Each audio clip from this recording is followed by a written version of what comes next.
English speaking na talaga rin, Calvary. Okay?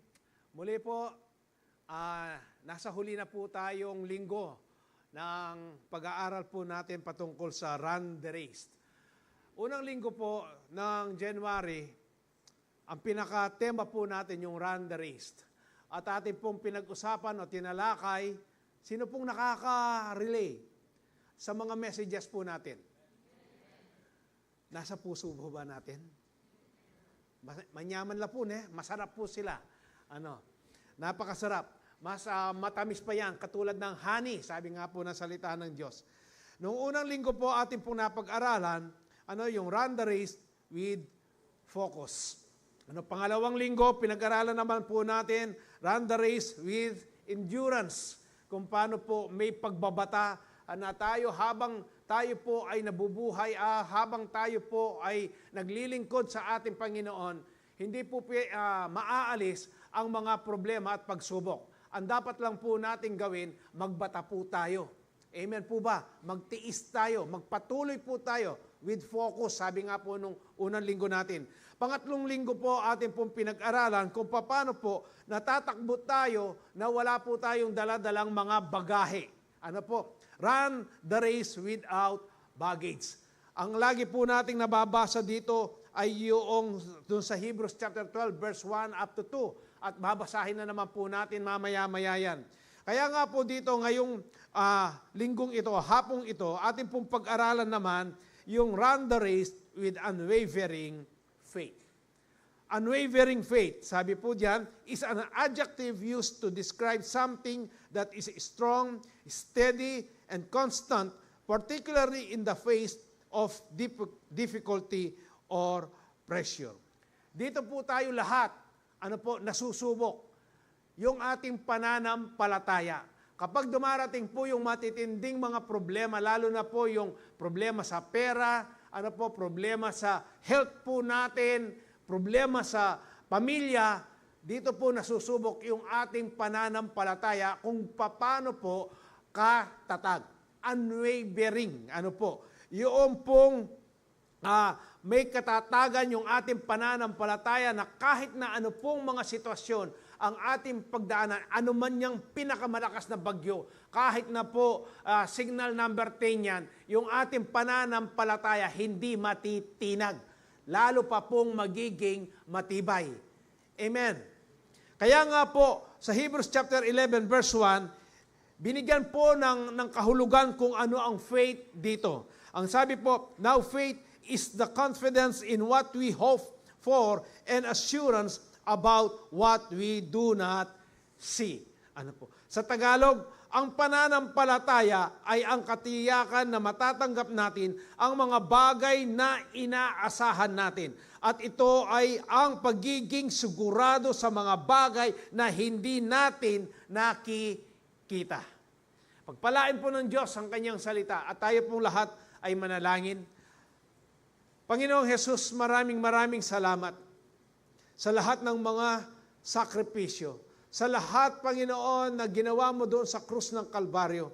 Kaya po naririto kaming lahat, Panginoon Diyos, dahil sa kasalukuyan nararanasan po namin o ipinaranas mo sa amin ang iyong walang hanggang pag-ibig, ang unconditional love mo sa bawat isa't isa sa amin. At kung paano mo po, Panginoon, sa pamamagitan ng iyong banal na dugo, hinugasan mo ang aming mga kasalanan at wala ka na pong inaalala, Panginoon Diyos. Binura mo lahat ang mga sumpa na nilagay ng kaaway sa aming mga buhay, Panginoon, even sa aming mga kanya-kanyang mga pamilya. Panginoon, maraming salamat po sa hapong ito at nawa ang dalangin ko po, Panginoon, hindi lang dito sa loob ng sanktuaryong ito, even yung mga nanonood naka-online, Panginoon Diyos. Lord, buksan mo ang mata ng aming mga puso, mata ng aming mga pangunawa upang, Panginoon, tanggapin namin na may kagalakan ng iyong mga salita at lalo pa naming maunawaan, maintindihan ang mga salita mo kung paano mo gusto, Panginoon Diyos, na kami ay makasama mo upang kami ay magkaroon ng buhay, Panginoon, na may katuwiran, Panginoon Diyos. Panginoon, sa hapong ito, dalangin ko po, Kung sino man, Panginoon, ang nananalangin ng kalayaan sa anumang klase ng bisyo, in the mighty name of Jesus, tanggapin mo ang kalayaang ito. Panginoon, kagalingan po, Panginoon Diyos, anumang uri ng karamdaman, kaya mong pagalingin dahil sinabi mo sa iyong mga salita that by your stripe we are healed. Panginoon Diyos, maraming salamat po sa iyong banal na dugo na nagpuprotekta po sa bawat isa't isa sa amin, sa aming mga kanya-kanyang pamilya. Panginoon, sa hapong ito, malaya po kayong kumilos, banal na Espiritu Santo, sa aming kalagitnaan. Panginoon, itago mo po ako sa iyong banal na dugo at ang mga salita mo lamang, ang isang magiging salita ko at ang pangalan mo lang ang siyang itataas namin sa loob ng sanctuary ito, even sa aming mga buhay, Panginoon. At wala na po kami ibang itataas kung hindi lamang ang iyong pangalan. Panginoon, bigyan mo po kami, Panginoon, ng tenga upang dinggin namin, Panginoon Diyos. Yung pandinig namin upang dinggin namin ang mga salita mo, ang aming kaisipan.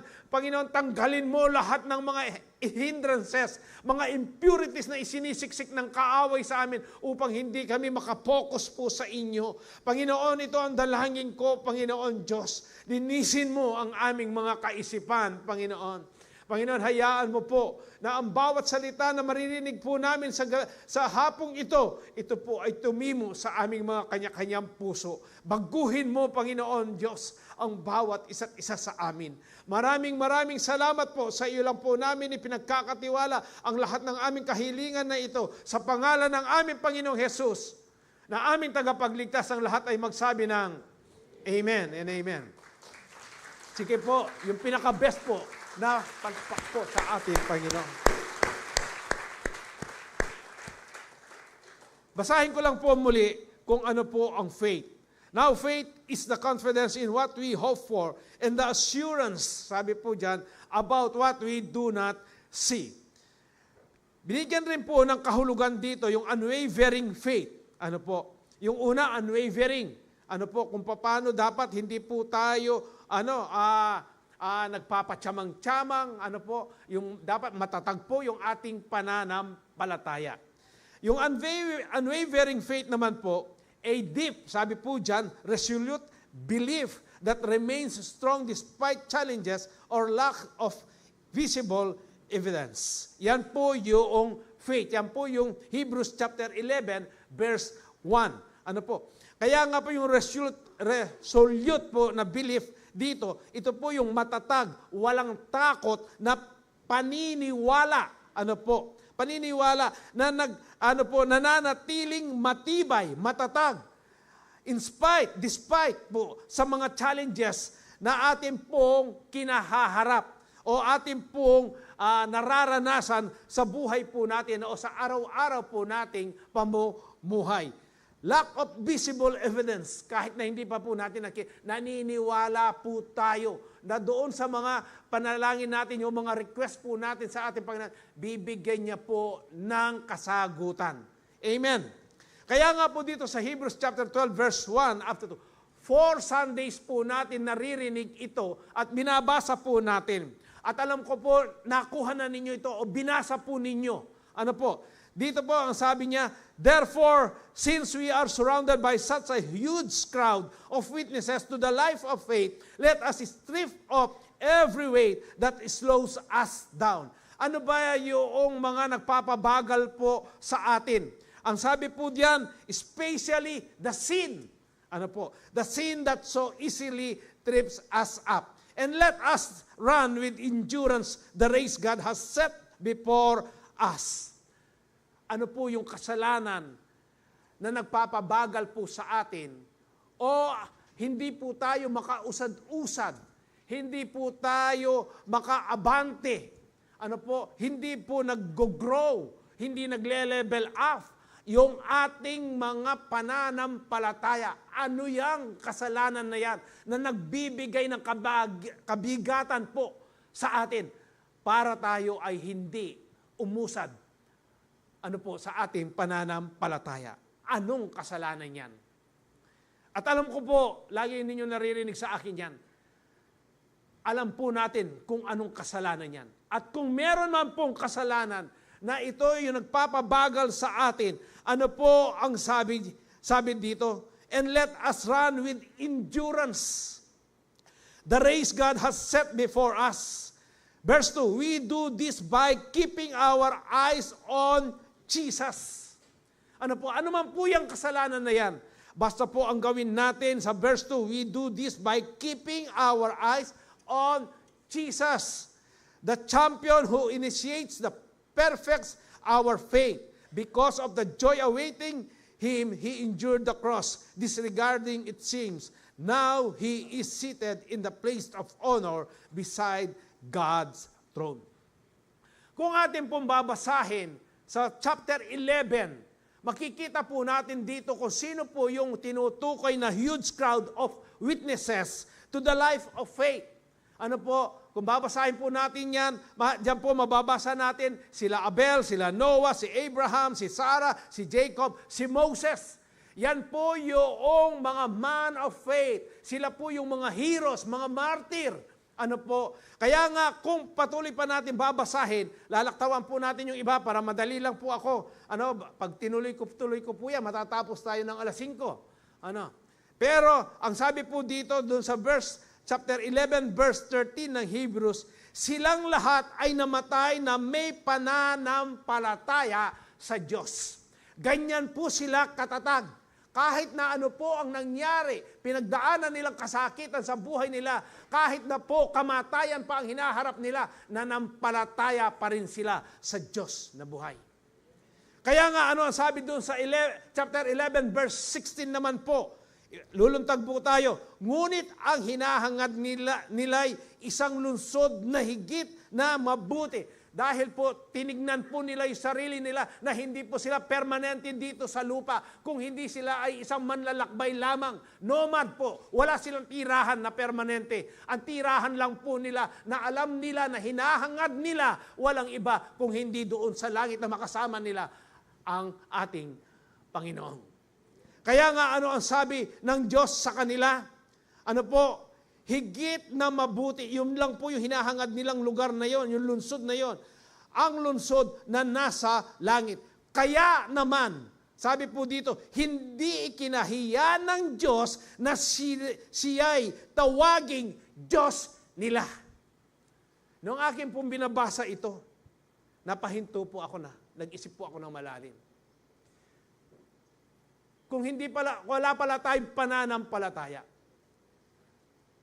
kung hindi tayo nagiging matuwid, nagiging malinis sa Diyos, kung hindi tayo nagiging matatag, ang ating pananampalataya, ang sabi diyan, ginawa nila ang lahat. Kaya naman hindi ikinahiya ng Diyos na siya'y tawaging Diyos nila. Mabigat po yan. Kung ating pagmumuni-munihan. Tayo ba, dapat ba tayong tumawag sa Diyos?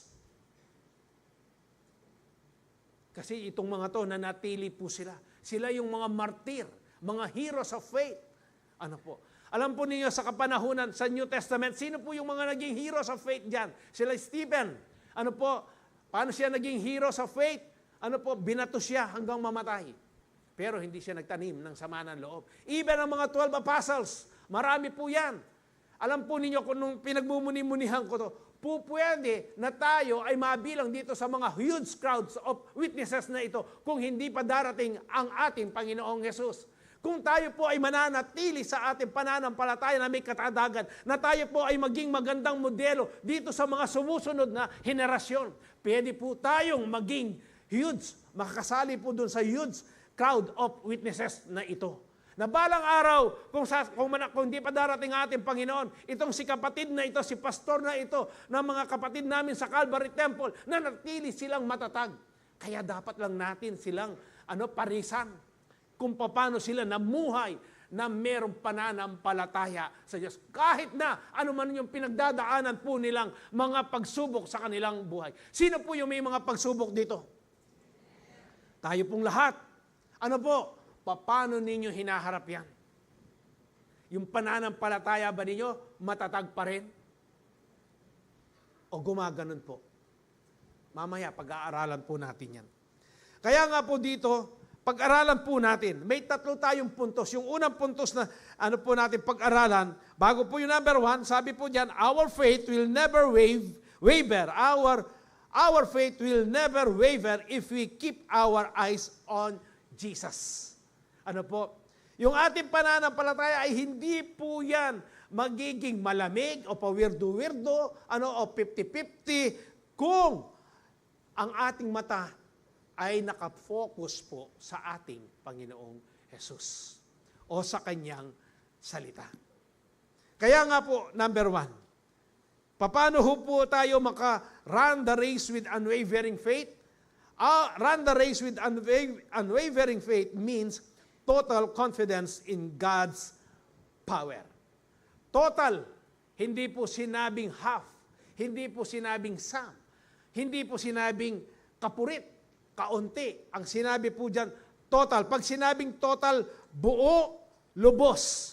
Ano po? Lubos na pananalig. Yung confidence, pananalig. Ano po? Tapat na pananalig, matibay na paniniwala. Ito po yung confidence natin na sa kapangyarihan po ng ating Diyos. Kaya nga po, dito makikita po natin kung paano sa 4 na linggo po natin almost 1 month na po, huling linggo na ito, kung paano po itinuro sa atin ng banal na Espiritu, kung paano po tayo mananatili na maging matatag po sa ating pananampalataya at kung paano po tayo tumakbo sa takbuhin na ito, na kahit na po tayo ay nadadapa, tatayo pa rin tayo, nakakapokus ang ating kaisipan, ang ating bata sa ating Panginoong Jesus. Ang kailangan po dito kung paano po tayo magtatapos. Sabi nga ng iba, hindi po daw importante yung kung paano ka nagsimula. Ang importante kung paano mo tatapusin ang takbuhin. Amen po ba? Kaya po sa Isaiah chapter 40 verse 31, ano ang sabi? But those who trust in the Lord will find new strength. Yun lamang daw po na nagtitiwala sa ating Diyos, ang siya lamang makakatagpo o makakaranas po ng panibagong kalakasan. Sino po ang nakaranas na nito? Yung bang talagang discouraged ka? Pero yung confidence mo, yung pagtitiwala mo, yung tapat na pananalig mo sa Diyos, naranasan mo yung kapangyarihan ng ating Panginoon. Yung bang, hindi parang yung nilip up ka niya, binuhat ka niya, niyakap ka niya, naramdaman mo na lumakas yung iyong pangangatawan, physically and spiritually. Kaya po sabi, they will soar high on wings like eagles. Paano ba lumipad ang mga agila? Hindi ba napakataas niyan? Pag may bagyo, nasa itaas po sila ng bagyo.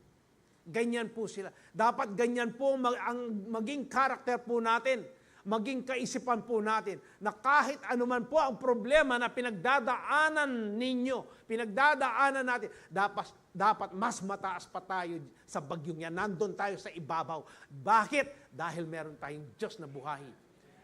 Amen. Na siya po ang maantabay sa atin.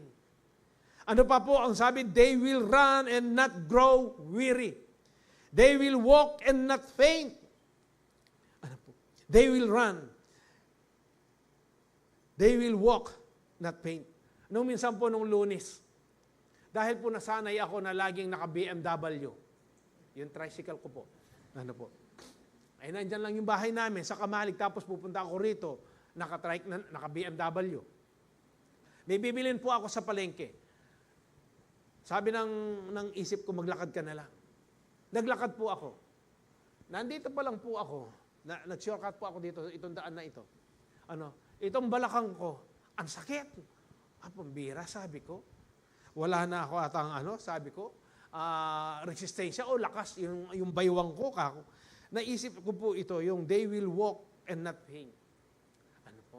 Sabi ko, Lord, wala pa po ako sa pupuntahan ko. Gusto ko na pong bumalik. Kasi masakit. Nagpatuloy po ako na sabi ko, Lord, ikaw po ang kalakasan ko. At nung nakarating na ako kung ano po yung bibilin ko, tapos nung pagbalik ko po, wala na yung sakit. Pagkatapos po, diretso ako sa BCA, dinatnan ko po si Elder Jess Gutierrez. Sabi ko, naglakad ko, yung mumuna, sabi ko, na ang sakit dito, pero nung katagalan, tiniis ko, nawala. Sabi ko, kasi po siya, naglalakad po yan, nag-exercise eh. Sabi ko, kulang ko exercise, sabi ko. Pero naalala ko po na ito, na kapag nagpatuloy ka, at yung kaisipan mo nakapokus, no? Pagkatapos ang iniisip mo, ang Diyos ang siyang magbibigay ng kalakasan mo. Hindi pwedeng hindi mo mararanasan. Ipagkakaloob niya po talaga. Kaya po itong they will walk and not faint. Totoo po ito. Kaya po ngayon, maglalakad na muna ako. Hindi ko muna gagamitin yung BMW. Dapat po, alam niyo, lagi po sinasabi sa amin ni Pastor Manny, sa paglilingkod natin sa ating Panginoon, totoo po, ang laging una ang Diyos. Pangalawa po, itong katawan natin. Dapat in good health po tayo. Yung malakas po tayo. Anong magagawa ng katawan na ito kung gusto mong maglingkod sa ating Panginoon kung nakaratay ka naman, kung meron kang karamdaman? Hindi mo magagawa. Kung meron kang karamdaman, hindi mo maibibigay ng todo yung paglilingkod mo, yung gusto mong paglilingkod sa ating Panginoon. Dahil ang pipigil sa iyo yung karamdaman. Kaya po dapat, kung nasain po ninyo na maglingkod sa ating Panginoon, ingatan po ninyo yung kanyang katawan. Alagaan po ninyo para maibigay ninyo ng todo po yung gusto ninyong paglilingkod sa ating Panginoon. Pero ang Diyos pa rin po ang magbibigay ng kalakasan sa atin. Amen po ba? Kaya nga po dito makikita rin po natin o mababasa rin po natin dito sa sa 2 Corinthians chapter 12 verse 9 to 10, but he said to me, kung babasahin po natin yung mga naunang verses dito, meron pong kahilingan si Pablo sa ating Panginoon. Yung tanggalin niya po yung turn of the flesh. Hindi po sinabi sa Bible kung ano yung turn of the flesh. Nasabi ko rin po ito noong kami po ay nagsisiyo ng church council, pastors at saka elders at saka po yung mga iba po nating mga kasamahan. Sabi ko nga nung habang pinagbumuni-munihan ko ito 2 Corinthians chapter 12 verse 9 to 10. Sabi ko, ako pastor, meron din po akong sa aking kaisipan, meron din akong turn of the flesh na hinihiling ko sa ating Panginoon na tanggalin niya. Kung ating pong pagmumuni-munihan, bakit hindi tinanggal ng Diyos yung turn of the flesh kay Pablo? Baka pag tinanggal niya yan, magiging palalo, mayabang si Pablo. Baka ang mangyari po dyan, magtiwala na lang siya sa sarili niya. Sabi ko sa akin, meron din, sabi ko, na every time na nangyayari sa akin ito, Lord, ako na po agyo, buriko po, milako ini, Gino. Alam po ninyo, doon sa panahon na yon, doon sa panahon na yon, yung bang nakaluhod ka, umiiyak ka, Lord, sopan mo ko. Lord, tulungan mo po ako. Kailangan kita, Lord. Kung wala po kayo, babagsak at babagsak ako. Si Paul ganyan.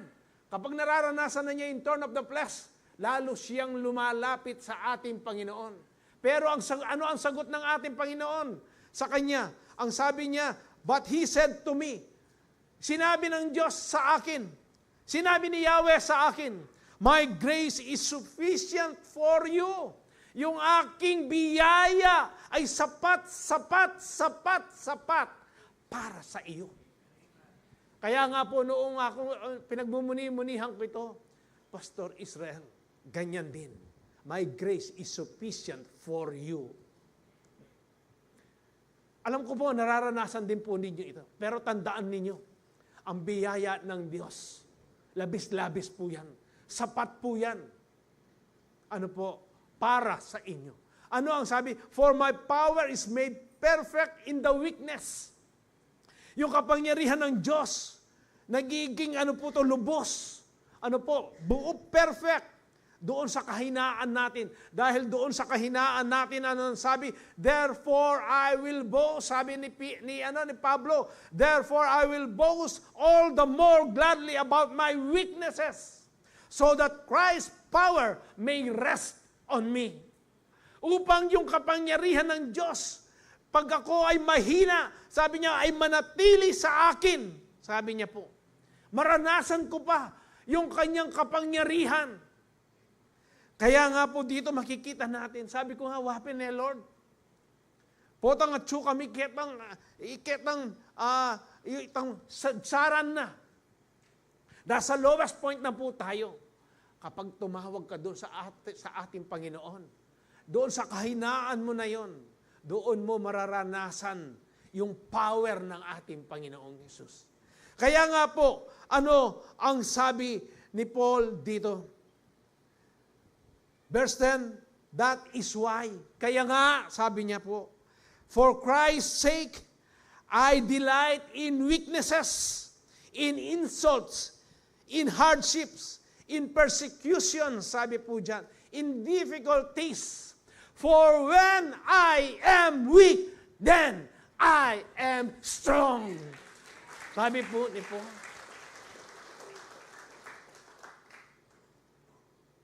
Hindi lang po para kay Paul ito. Para din po sa ating lahat.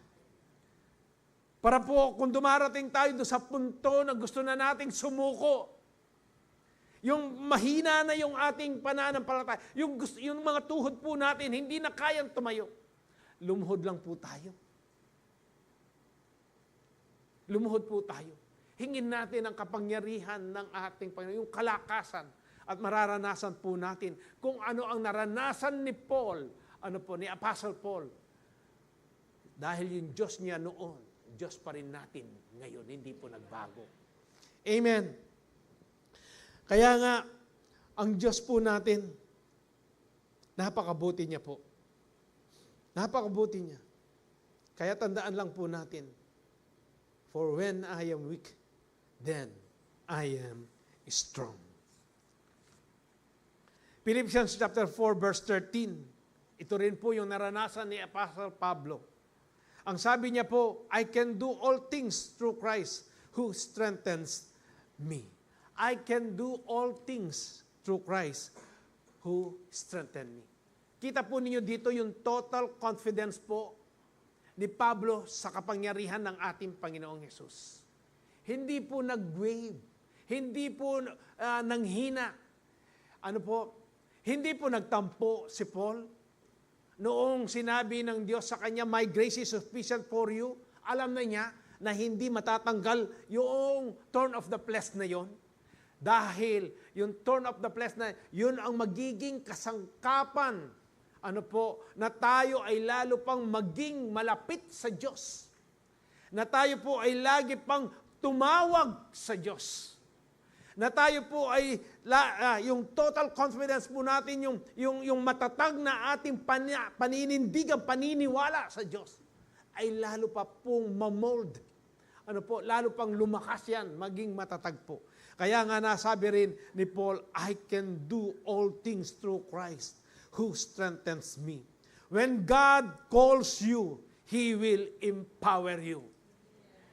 Tandaan po ninyo, kahit na po hindi natin maintindihan kung paano, ano yung pinagagawa ng Diyos, ang kailangan lang po natin ay mag-obey.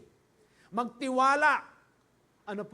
Tandaan po ninyo, kapag tinawag tayo ng Diyos, siya rin po ang magbibigay ng kaparaanan. Siya pa rin ang magbibigay ng kalakasan. Siya pa rin po ang magbibigay ng karunungan sa atin kung paano po natin mapagtatanggumpayan yang ipinagkakaloob niya na responsibilidad po sa atin. Si Paul po ganyan ang kanyang ginawa. Kaya when God's call you, He will empower you. Sa Romans chapter 4 verse 18 to 21, ito po, lagi na nating naririnig at ating pong natalakay na ito tungkol po kay Abraham. Ang sabi po rito sa verse 18 ng Romans chapter 4, against all hope, Abraham in hope believed and so became the father of many nations, just as it has been said to him, so shall your offspring be. Without weakening in his faith, he faced the fact that his body as good as dead, since he was about 100 years old, and that Sarah's womb was also dead.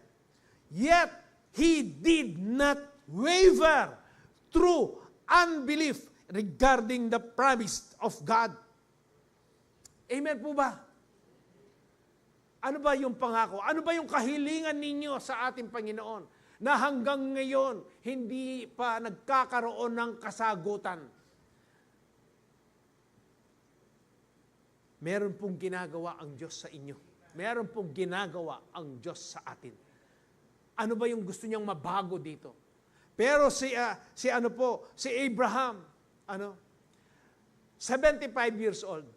Pinangakuan siya na magkakaroon siya ng anak at siya ang magiging ama ng napakaraming nasyon. Kabilang tayo ngayon diyan. For 25 years, naghihintay po si Abraham.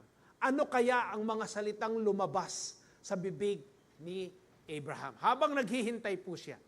25 years. Kayo po, ilang taon na ba yung mga kahilingan ninyo, yung mga pangako, yung gusto ninyong magkaroon ng kasagutan sa inyong mga kahilingan sa ating Panginoon? Meron na hubang 25 years? Wala pa.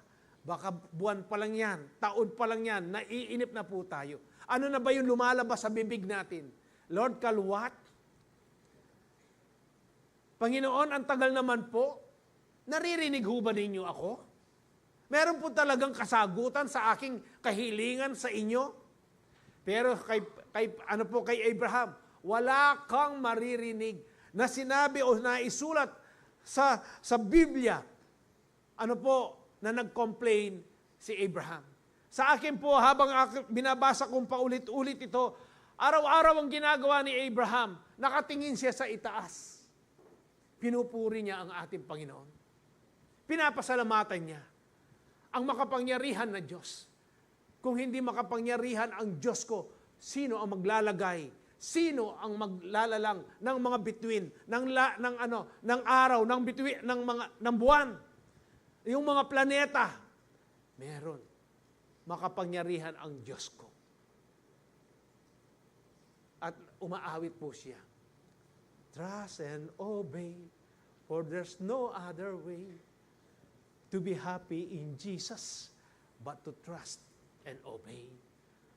Lagi niya po, kung hindi man ito yung kanta niya, meron siyang inaawit na nakapagbibigay ng papuri, ng kalwalatian sa ating Panginoon. At yung pananampalataya niya ay lalong tumatatag. Every hour, every day, every week, every month, every years, tumanda po siya. Naghintay po siya ng 25 years. At noong 99 na po siya, ang sabi ng Diyos, sa susunod na taon, magkakaroon ka na ng anak.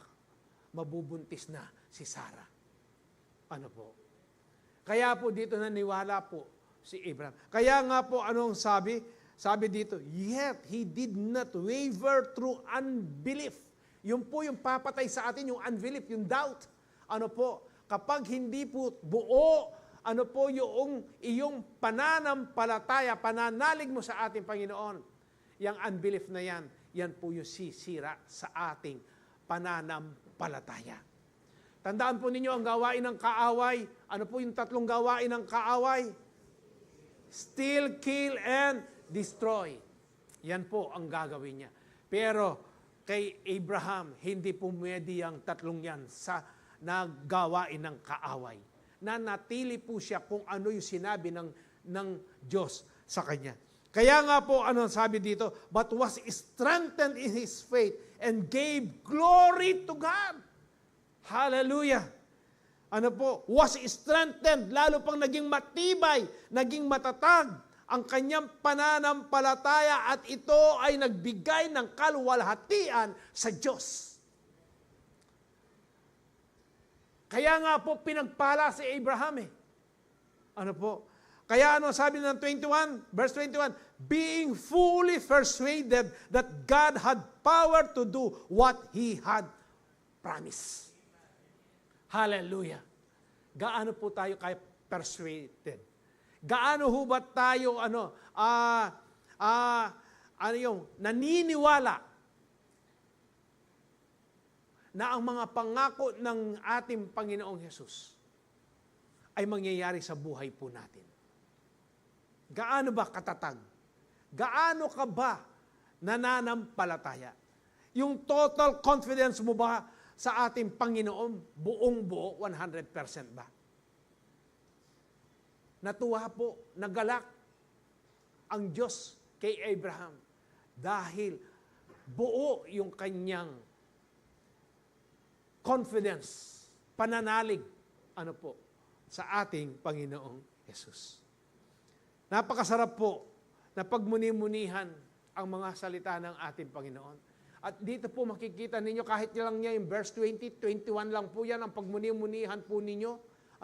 Sabi nga ni Pastor Manny, hindi po yung paramihan tayong nababasa ng aklat, ng Biblia o ng mga chapters o ng mga verses ang pinag-uusapan dito. Kahit diyan ka pa lang sa Romans chapter 4, verse 18 to 21, na-stuck ka dyan. Pero habang binabasa mo yan, binabasa mo, ang daming ipinapaliwanag, ang daming insights, ang daming revelation na hindi mo pa nakita nung binabasa mo nung una yan. Ngayon, pinapaunawa sa iyo ng Diyos kung paano maging matatag ang iyong pananampalataya. At kung paano ikaw ay dumepende ng 100% sa ating Panginoong Hesus. Kaya nga po, total confidence ang pinag-uusapan po natin dito. Gaano ba tayo, kakumbinsi dito sa kapangyarihan ng ating Panginoon na maggagawa niya kung ano ang kanyang ipinangako. Pangalawa po, paano natin tatakbuhin? How do we run the race with unwavering faith? Sa pamamagitan po ng don't entertain fear and doubt. Don't entertain. Pag sinabi pong entertain, sabi ng yung ibang words po dyan, yung i-consider, i-allow mo, i-meditate mo, i-visualize mo. Hindi ho ba kapag natatakot tayo, ano yung nasa isip natin? Ano yung iniisip natin? Makakatakot siya ini. Ingitsura na mo. Na binivisualize mo na. Kahit na hindi totoo. Kaya yung takot mo na yan yung maghahari sa iyo. Yan yung may kapangyarihan na sakaling kanya. Kapag tayo po, yung fear na yan, ay naging makapangyarihan sa ating, sa ating sarili, mapaparalyze po talaga ang lahat. Hindi ka makakakilos, hindi ka makakaisip. Lalo na po yung doubt na yan. Kaya nga po, don't entertain fear and doubt. Pag sinabing entertain, kilanlin, kinikilala mo ba yan? Yung takot na yan, yung doubt na yan? Pinapayagan mo bang maghari yan sa iyong katawan, sa iyong pag-iisip? Ano ba yan? Mga pinagmumuni-munihan mo ba? Pinagbubulay-bulayan mo ba ang fear at ang doubt? Himbis na ang salita ng Diyos. Kaya nga po, ano ang sabi ng 2 Timothy chapter 1 verse 7? For God has not given us a spirit of fear and timidity. Hindi po tayo binigyan ng espiritu ng takot at yung mahiyain. But of power, love, and self-discipline. Ito pong itong spirit of fear. Minsan po nag-funeral service po ako. Banda po dito sa Pampang.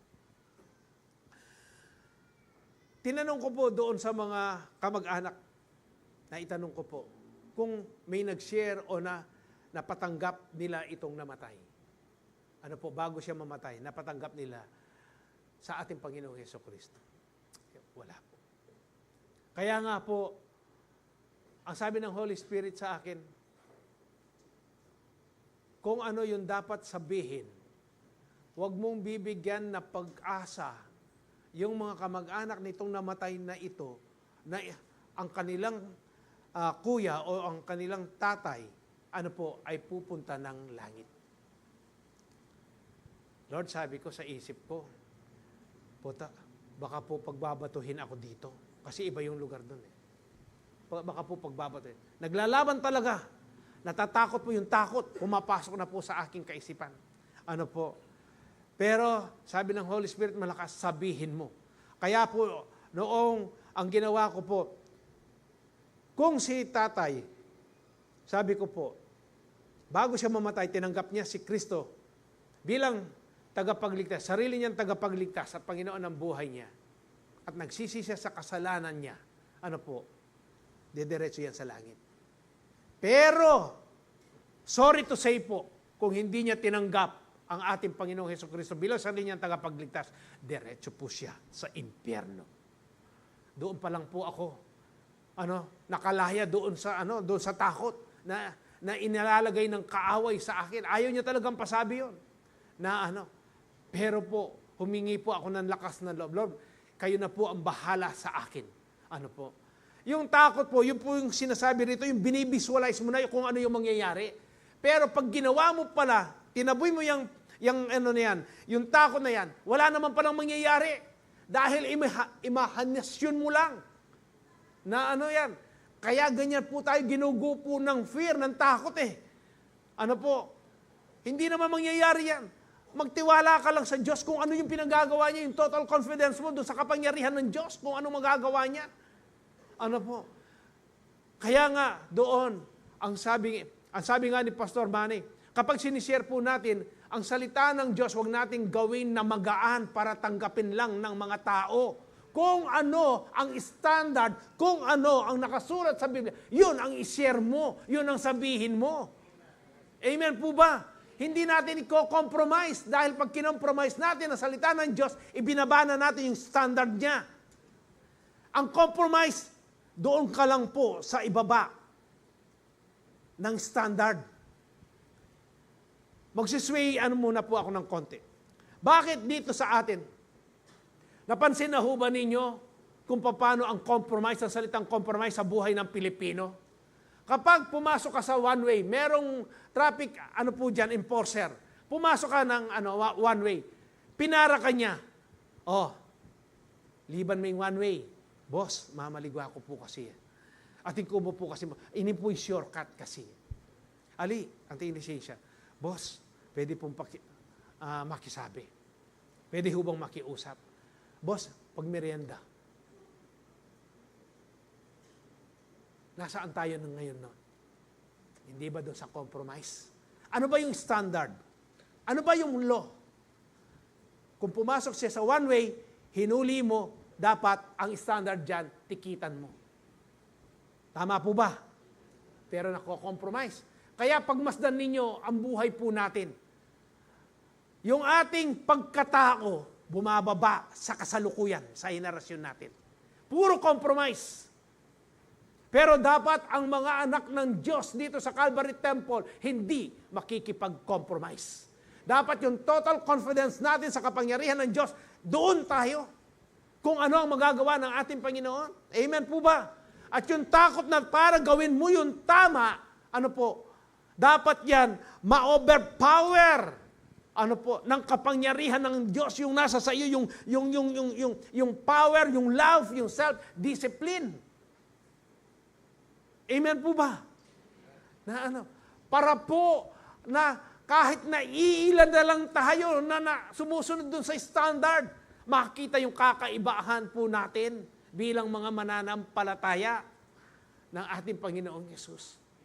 Minsan po, gusto natin kasing gawin yung tama, pero takot tayo dahil ano po yung nangyayari ngayon? Yung kulay itim naging puti na, yung puti naging itim. Kaya ngayon, kung gusto nating ibalik yung kulay, yung original na kulay, nahihirapan na tayo. Dahil nasanay na tayo doon sa yung compromise. Yung takot po natin na gawin natin na kahit na tayo na lang mag-isa, ang gumagawa ng tama, ayaw na natin. Natatakot tayo. Bakit? Baka tulig sandako. Ang sabi nga po nung isa sa mga binabible study ko noon sa Porac, doon po sa Kalsarang Bayo, Pastor, sabi niya, kasakit, nung mabiyak ang asan, anang kasakit, yung agos ng tubig, pag ganyan, tapos kokontra ka. Ang hirap, sabi niya po. Alam ko lang po, sabi niya, dahil mayroon po kaming topic na nakalimutan ko na ay yung Romans chapter 12. Ano po? Sabi niya, ang alam ko lang na sumusunod sa agos, sabi niya, yung mga patay na isda. Tayo po, pastor, buhay po tayo. Hindi naman tayo patay na isda. Sabi ko, malalam-lalam yung kakayanan niya ako. Isasabyana. Malalim ang sinasabi nito. Kaya po ito, ganito. Don't entertain fear. Kung alam po ninyo, kung alam natin kung ano ang tama, huwag nating i-entertain yung fear. Dahil yan po yung magpaparalyze sa atin. Kaya nga ano po ang sabi ng Deuteronomy chapter 31 verse 6, be strong, sabi ng Diyos. Ano po? And courageous. Do not be afraid or terrified because of them, for the Lord your God. Ano po? Ang salita po ng Diyos, ang nakasulat na ito, sabi niya, do not be afraid or terrified because of them, for the Lord your God goes with you. He will never leave you nor forsake you. Amen po ba? Alam natin ang tama, huwag mong entertain yung takot. Ito ang ilagay mo na meron kang isang Diyos. Ito po yung isiksik natin. Ito yung ilagay natin sa ating kaisipan, sa puso po natin. Meron akong isang Diyos na makapangyarihan. Siya yung tutulong sa akin. Hindi niya ako iiwan, sabi po dyan, ni pababayaan man. Amen. Kaya anuman po yung ating tatahakin ngayong 2026 na ito. Ano po? Huwag po nating entertain yung fear at saka po yung doubt. Amen. Manatili po tayo. Manatili po tayo. Yung total confidence po natin sa kapangyarihan ng Diyos. Magaganap po yan, mangyayari po yan sa buhay po natin. Sa Matthew chapter 5 verse 36, ito po yung kwento ni Jairus. Ang sabi po dyan, but overhearing what they said. Bago po yan. Dahil dito, nabalitaan po nitong yung babaeng inaagasan po ng 12 years. Ano po? Inaagasan ng dugo. Dahil pumunta na po siya sa lahat ng mga espesyalista. Naubos na po lahat ng kanyang mga kayamanan. Lalong lumala yung kanyang sakit. Hindi po siya gumaling. Kaya nung mabalitaan niya na si Jesus ay dadaan doon kung saan po nandoon siya. At si Jairus naman, nandoon rin po. Ano po? Ang sabi nitong babaeng ito, mahawakan ko lang yung laylayan ng damit ni Jesus, gagaling ako. Ano po? Si Jairus naman po, inaanyayahan niya ang ating Panginoong Jesus na pumunta po sa kanila. Nag-request po dito, nung makita niya si Jesus, lumuhod po yan sa harapan ni Jesus. Humihingi siya. Panginoong Jesus, Jesus, sabi niya, pwede bang pumunta kayo sa amin dahil yung aking anak na babae, may karamdaman, mamamatay na po siya. Dahil dito sa nangyari po, na yung 12 years na inaagasan ng dugo, itong babaeng ito, naantala, napigil. Siguro, sabihin po natin ng 30 minutes o 1 hour. Himbis na yung 30 minutes at 1 hour na yon, kung nagdire-diretso lang ang ating Panginoong Jesus, nakasama niya si Jairus, na pumunta doon sa tahanan nila, yung anak niya daratnan niya pa, na buhay. Pero, dumating po yung balita. Sabi niya, Master, Boss, paano si Jairus po, isa po siyang leader sa isang sinagoga. Makapangyarihan po yung mga yan. Kaya nga po dito, sabi po ng mga tao, Boss, Master, Sir Jairus, huwag mo nang gambalain pa ang guro. Yung anak po ninyo, patay na. Pero ano po ang sabi ni Jesus? Nung marinig niya po ito, binaliwala po ng ating Panginoon. Kaya sinabi niya ito, but overhearing what they said, ang sabi ni Jesus, Jesus said to the ruler of the synagogue, ano po ang sabi niya? Do not fear, only believe. Huwag kang matakot, maniwala ka lamang. Ang sabi ng ating Panginoong Jesus kay Jairus. Hindi po sinabi ni Jairus, Lord, tingnan mo yan. nauna ako sa babaeng yan. Pero sana man lang, kung nagtuloy-tuloy tayo, hindi po namatay yung aking anak. Pero wala pong sinabi si Jairus na gano'n. Nung sabihin ng ating Panginoon sa kanya, do not fear, only believe. Sinara na niya po yung bibig niya. Ano po? Nanampalataya po siya. Yung pong fear, yung doubt na naghahari sa kanyang puso, noong sabihin, ibalita sa kanya na yung anak mo patay na. Natural. Pag ikaw binalita sa iyo yung anak mo ng ganon, hindi ba mag-hysterical ka? Baka kung ano yung sasabihin mo kay Jesus nga no? Kung Lord, kung hindi ka na sana nagpaabala pa dyan sa babaeng yan, kung ano-ano yung masasabi niya, pero, sinara lang ni Jairus yung bibig niya. Nanampalataya na lang siya sa ating Panginoon. In-overcome niya yung fear. No?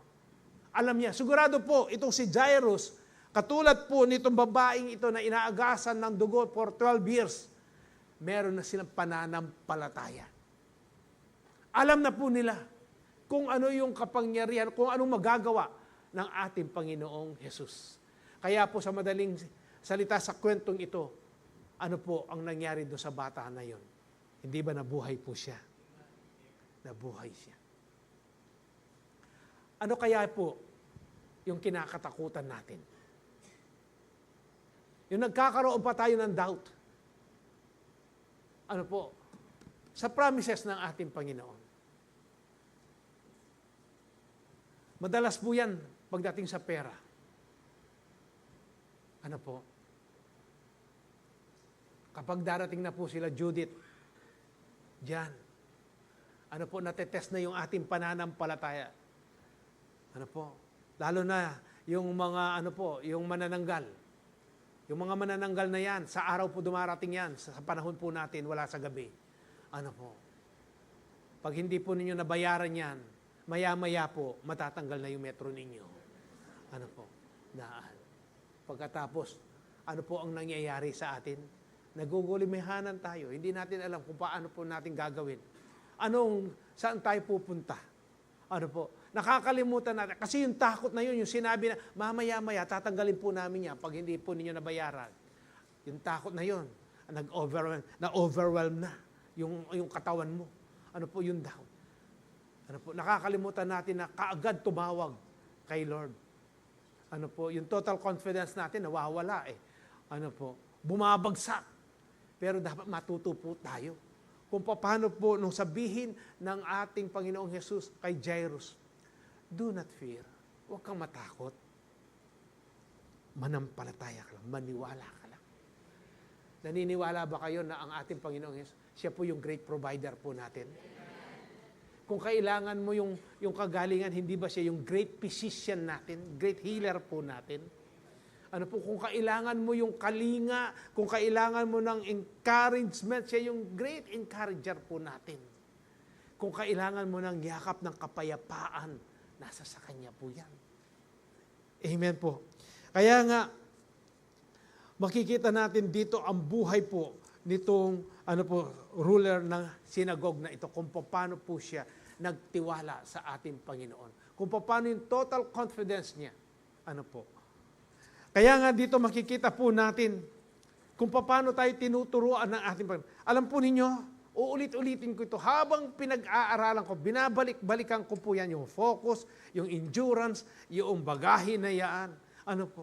Kung i-ano mo sa iyong sarili, sa iyong buhay, ang dami mo palang dapat pang matutunan sa iyong buhay bilang mananampalataya. Kaya nga, dapat po laging binibigyan natin ito ng importansya ng bigat. Pangatlo po, run the race with unwavering faith means obey even when it's uncertain. Mahirap-hirap din po ito. Parang yung last po natin topic, ano ba yung pinaka-last na po natin puntos nung last Sunday? Ano po yun? Forgiveness. Forgiveness. Yung forgiveness, kailangan talaga ang faith. Ano po? Dito naman, obey even when it's uncertain. Sumunod ka kahit na hindi mo alam pa yung mangyayari. Ano po? Sa Hebrews chapter 11 verse 8, si Abraham din po ito. Ano ang sabi po dito? Ano nakasulat? It was by faith that Abraham obeyed when God called him to leave home and go to another land that God would give him as his inheritance. Kung sasabihin kaya ng Diyos sa atin ngayon po, iwan mo ang iyong sambahayan, iwan mo yung barangay mo, pumunta ka rito sa ipagkakaloob kong barangay sa iyo. Ano po kaya ang gagawin natin? Sigurado magtatanong tayo, Lord, ano pong barangay? Ano po? Gagawa ba kayo? Dadagdagan pa ninyo yung 33 barangays ng Angeles City? Pero si Abraham po, nung sabihin po ng Diyos sa kanya, leave your home, sabi po dyan. Umalis ka dyan, iwanan mo yung barangay mo o yung nasyon mo na yan. Yung siyudad mo yan, iwan mo. Yung lalawigan mo, yung probinsya mo yan, iwan mo. Pumunta ka rito sa ipagkakaloob kong probinsya, siyudad, barangay. Ano ba ang ginawa ni Abraham? Hindi ba sumunod lang po siya? Hindi niya alam kung ano ang pagkakaloob ng Diyos sa kanya. Na inheritance po, na pamana sa kanya. He went without knowing where he was going. Sabi po dyan. Pero sumunod po si Abraham. Alam po ninyo, kapag tayo ay sumusunod sa mga pangako o sa utos ng ating Panginoon, kung ano man po yung pinagagawa niya sa atin, na hindi mo alam kung ano yung kararatingan dito. Ano po? Kung ano po yung magiging bunga. Napakahirap po. Pero ang kailangan lang po natin, magtiwala po tayo sa Diyos. Magtiwala lang po tayo. Kaya nga po, sabi po dito, sa Proverbs chapter 3 verse 5 and 6, very familiar na verse po. Na alam ko po, na bawat isa't isa sa atin, favorite verse po natin to. O kaya life verse po natin. Ano ang sabi diyan? Trust in the Lord with all your heart. Pakisabi nga po, all. All. Lahat. Hindi po konti. All. Ilang beses ko na rin po nabasa ito. Pero kapag hindi mo hiningi yung leading ng Holy Spirit, yung guidance ng Holy Spirit, yung empowerment, yung wisdom, binabasa mo lang pero hindi tumitimo sa iyong puso. Pero dumating yung panahon na talagang very serious ka na. Talagang ninanamnam mo, hindi ka na nagmamadaling pinagmumuni-munihan ang salita ng Diyos. Unti-unti po, pinaparanas ng Diyos sa atin kung paano yung trust in the Lord with all your heart. All your heart. Hindi ka magtitira ng kahit katiting na bakante dyan sa puso mo. Ang sabi, all, 100% po yan. Hindi mo pipingasin yung puso mo. Para lang, yung pingas na yan, yun yung kagustuhan mo, yung lust of the flesh na gusto mong masunod. Ang sabi diyan, trust. Kanino ka lang mag-trust? Kay Jesus. Ano pa ang sabi? Do not depend on your own understanding. Sa ibang salin, do not lean. Do not depend. Huwag kang dumepende sa iyong sariling pang-unawa. Understanding. Seek His will in all you do. Saliksikin mo ang ating Panginoong Hesus. Saliksikin mo yung Kanyang salita. Saliksikin mo yung Kanyang pamamaraan. And He will show you which path to take. At ipakikita, ituturo ng Diyos kung aling daan ang iyong tatahakin. Kapag ito po ay ginawa natin, hindi po tayo maliligaw. Tandaan po ninyo, lagi kong nasasabi po sa inyo, ang eskema ng kaaway, napakapino. Na kung hindi ka babad sa salita ng Diyos, napakadali kanyang iswi. Napakadali kanyang, mahikayat. Mahulog doon sa bitag niya, na akala mo tama. Yung pinangungunahan mo na pala ang Diyos. Halimbawa po, kung mag-aasawa ka, matagal mo nang hinihingi sa ating Panginoon. Pero ang sabi ng salita ng Diyos, do not be unequally yoked to the unbeliever. Lord, sinisiran ko naman po siya. Lord, hihikayatin ko po siyang maidala ko siya para po sa inyo. Hindi ko po siya titigilan ng pananalangin. Sa pananalangin. Sa palagay po ninyo, ito ba yung sinasabi ng Proverbs chapter 3, verse 5 and 6? Kapag humingi ka sa ating Panginoon, dapat mag-trust ka. Kanino? Sa ating Panginoon. All your heart. Lord, alam ko po, kahit na po ako ay 70 years old na, pagkakaloob mo pa rin yung kahilingan ko sa iyo. Dahil si Abraham nga, 99, nung sabihin mo sa kanya na magkakaanak siya, the next year, tinupad mo eh. Si Sarah, napatay na. Barren. Pag sinabi pong barren, wala nang pakinabang. Yung kanyang bahay bata, naniwala pa rin, nagkaanak pa rin. Dapat yung mindset po natin, ganito, bumabalik tayo. Po natin, binibigkas natin ang mga promises ng ating Panginoon. Hindi po yung Lord kapilan. Di ba? Kaya nga dito, trust in the Lord with all your heart. Do not depend on your own understanding. No? Yung pangunawa mo, Lord, pwede ko naman po siyang ihikayat. Marami pong ganyan. Marami po akong alam dito. Ngayon, ano ang nangyari? 1, 2, 3, 1 taon, nahikayat niya. The rest, siya na ang nahikayat. Wala na sa loob ng church. Wala na sa ministry. Bakit? Kasi nagdepende sila doon sa kanilang pangunawa, doon sa kanilang kakayanan, doon sa kanilang pamamaraan. Hindi nila ginawa itong seek His will in all you do. Saliksikin mo yung kanyang, yung nasain, yung kagustuhan ng Diyos. And He will show you which path to take. Ang sarap po ng salita ng Diyos, Lalo na kung ipamumuhay o isa sa puso po natin ito.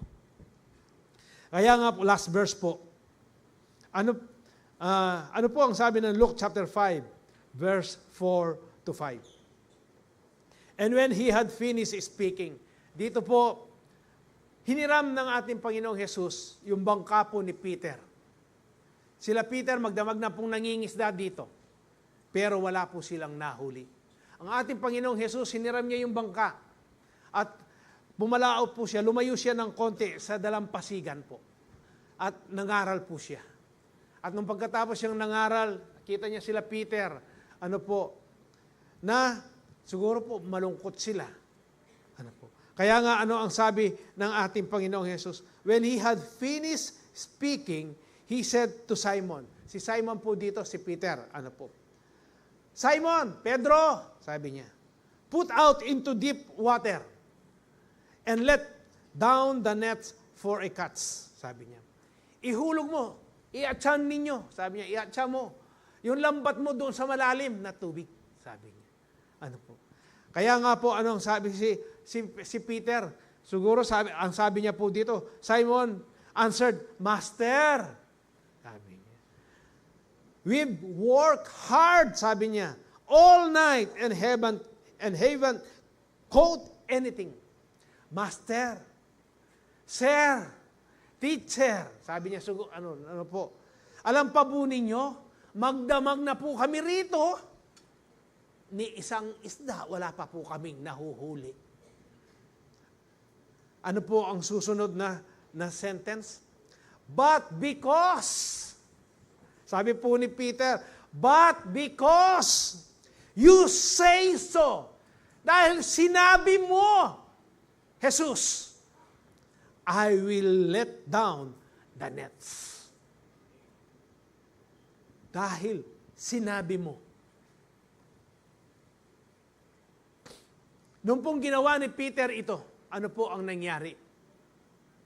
Nung iahon po nila, hilain nila pataas po. Natural, pataas, ano po? Yung lambat po nila, halos lumubog po yung bangka nila at tinulungan pa po sila ng mga kasamahan. Halos lumubog din yung kanilang bangka. Ano pong aral ang itinuturo sa atin dito? Ano? Sila Peter, ginawa na po nila lahat ang kanilang magagawa. Subalit, kapag sinabi ng Diyos, ayon sa kanyang salita, ang salita ng Diyos ay makapangyarihan. At gagawin at tutuparin niya kung ano ang kanyang salita. Hindi siya katulad ng tao na sinungaling. Ang Diyos po, hindi marunong magsinungaling. Kung sinabi niyang pagpapalaing kanya, pagpapalaing kanya. Sumunod lang po tayo. Si Peter, naranasan niya po yung blessing, yung pangako ng Diyos. Ano po? Ang sabi diyan po, but because you say so, dahil sinabi mo, Lord, kahit hindi ko po naiintindihan, kahit hindi ko po alam kung saan ako pupunta, at hindi ko po alam kung ano mangyayari sa akin, dahil sinabi ninyo, mananampalataya po ako sa inyo dahil isa kang Diyos na buhay. At alam ko, hindi mo naman ako ipapahamak. Naranasan na ho ba ninyo na ipinahamak kayo ng Diyos sa kanyang mga salita? Sino po nakaranas nito? Wala. Diba? Lahat ng pangako ng Diyos, kung naranasan na natin yung kanyang salita, sa buhay po natin, naganap po ang lahat. Na-experience po natin. Kaya nga nagpapatotoo tayo, may testimony po tayo eh. Dahil nga dyan sa mga salita ng Diyos na tinupad niya sa buhay po natin o binigyan niya ng kasagutan yung ating mga kahilingan sa Kanya. Amen. Kaya, true faith means obeying even when it doesn't make sense. Napakahirap na po sa atin pangunawa. Susunod ako? Gagawin ko ba ito? Hindi ko man alam anong mangyayari. Ano po? Pero ginawa mo. Sumunod ka. Dahil sinabi ng salita ng Diyos. Dahil sinabi ng Diyos. Katulad ni Peter, hindi pwedeng hindi ka pagpapalain. Sa obedience, sa pagsunod po sa ating Panginoon, may laging kalakip na na blessing. Tandaan po ninyo yan. Kaya kanina po sa CEO namin, meron po dito sa kapatid natin, meron pinapagawa ang Diyos sa kanya. Nung una, gusto niyang i-compromise. Nakikipag-compromise na siya. Pero malakas ang udyok ng banal na Espiritu sa kanya. Kung ano yung pinagagawa, ginawa naman po niya. Ang tanong ko sa kanya, meron bang blessing? Opo, agad-agad. May palitan niya po at yun pong agad blessing. Ganyan po ang salita ng Diyos. Kapag sumunod po tayo, kahit hindi mo pa alam kung ano ang mangyayari. Kaya nga po dito sa ating pinag-aaralan ngayon, run the race with unwavering faith. Dapat po, hindi po pa wardi-wardi po yung ating pananampalataya. Hindi po yung sala sa lamig, sala sa init ang faith po natin. Dapat po matatag yung pananalig po natin. Amen po. Total confidence in God's power. Don't entertain fear and doubt. Obey even when it's uncertain. Nawa po, sa buong isang buwan na ito, na napag-aralan po natin kung paano po tayo tumakbo sa takbuhin ito. Ano po? Na dapat nakafocus po tayo, mag-endure po tayo. Malapit na po dumating ang ating Panginoon, mga kapatid. Yung lang pong nangyayari, ano po, sa buong daigdig, ano, yung sa Iran, ano po, yung sa Israel, dito lang po sa atin, yung mga nangyayari na palatandaan na po yan, na malapit nang dumating ang ating Panginoon. Kaya dapat mag-endure po tayo, magbata po tayo, mag-focus po tayo sa ating Panginoon. Amen po. Kung pawardi-wardi ka pang yenik ngayong kapatid, gawin mo ang lahat ng magagawa mo para protektahan yung salvation na yan, yung pananampalataya mong yan, na hindi manakaw ng kaaway, na hindi niya magawa na manghina yan, maging matatag ka. Ano po? At ano pa po yan? Yung mga bagahe po ninyo. Ano yung mga bagahe na yung mga kasalanan na pilit kang ibinabalik doon sa dati mong buhay. Tanggalin mo na yan, isuko mo na yan. Ano po yung mga bagahe na yan? At maging matatag ang iyong pananampalataya. Tumakbo ka. May kanya-kanya po tayong takbuhin, mga kapatid. Kung sa track and field, ano po, makikita ninyo, merong lane 1, 2, 3, 4, 5, 6, 7, 8, 9, 10, 11, 12. Ano po, may kanya-kanyang guhit yan.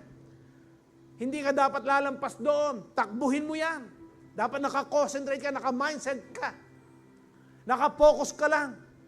Ano po? Dahil kapag lumampas ka dyan, foul. Ano po? Kaya po yung salvation po, tandaan ninyo, kanya-kanya po yan. Dapat natin pagtrabahuin. Dapat nating ingatan. Ang lahat ng ating pinag-aralan dito po patungkol sa run the race, dapat po maipamuhay po natin para po marating natin yung finish line. Yung pag yung rapture po, ano makasama natin ang ating Panginoong Jesus. Amen po. Tayo pong lahat ay tumayo.